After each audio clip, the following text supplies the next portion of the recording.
Monsieur le ministre, depuis quelques années, on se demande si nos institutions ont atteint leurs limites de perfectionnement ou si de nouvelles améliorations doivent être réalisées. De là, une regrettable incertitude qu'il importe de faire cesser. Jusqu'ici, vous avez dû lutter avec courage en mon nom pour repousser des demandes inopportunes et pour me laisser l'initiative de réformes utiles lorsque l'heure en serait venue. Aujourd'hui, je crois qu'il est possible de donner aux institutions de l'Empire tout le développement dont elles sont susceptibles et aux libertés publiques une extension nouvelle sans compromettre le pouvoir que la nation m'a confié. Le plan que je me suis tracé consiste à corriger les imperfections que le temps a révélées et à admettre les progrès compatibles avec nos mœurs. Car gouverner, c'est profiter de l'expérience acquise et prévoir les besoins de l'avenir.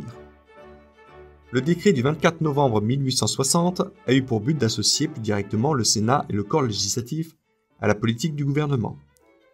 Mais la discussion de l'adresse n'a pas amené les résultats qu'on devait en attendre. Elle a, parfois, passionné inutilement l'opinion, donné lieu à des débats stériles et fait perdre un temps précieux pour les affaires. Je crois qu'on peut, sans amoindrir les prérogatives des pouvoirs délibérants, remplacer l'adresse par le droit d'interpellation sagement réglementé. Une autre modification m'a paru nécessaire dans les rapports du gouvernement avec les grands corps de l'État. J'ai pensé que, en envoyant les ministres au Sénat et au corps législatif, en vertu d'une délégation spéciale, pour y participer à certaines discussions, j'utiliserais même mieux les forces de mon gouvernement sans sortir des termes de la Constitution, qui n'admet aucune solidarité entre les ministres et les fait dépendre uniquement du chef de l'État.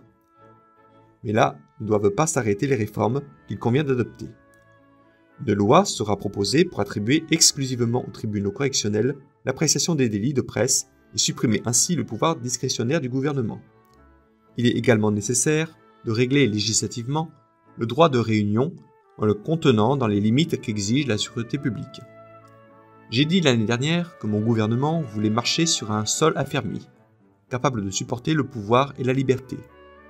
Par les mesures que je viens d'indiquer, mes paroles se réalisent. Je n'ébranle pas le sol que 15 années de calme et de prospérité ont consolidé, je l'affermis davantage en rendant plus intimes mes rapports avec les grands pouvoirs publics, en achevant enfin le couronnement de l'édifice élevé par la volonté nationale. Sur ce, monsieur le ministre, je prie Dieu qu'il vous ait en sa sainte garde.